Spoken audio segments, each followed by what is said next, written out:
మీరు కయ్యను వంటి వారై ఉండరాదు.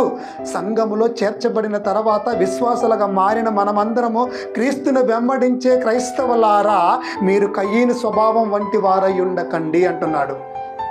ఇప్పుడు కయ్యను స్వభావం ఏంటో మనం ముందే నేర్చుకున్నాం. ఏంటి ఆ స్వభావం? ఏంటి స్వభావం? ఎదుటి వాళ్ళను ఓర్చుకోలేని స్థితి మనది. దేవుడు ఏదైనా మేలు చేయాలి, దేవుడు ఆశీర్వదించాలి, దేవుడు నడిపించాలి. మనం ఏది చేసినా అది ఎవరి వలన కలిగిన ఘనత అనుకోవాలి? దేవుడిదే కదా. దేవుడు చూస్తుంటున్నప్పుడు తన తమ్ముడి మీద ఇతనికి ఎందుకు అసూయ? మీరు ఆలోచించండి.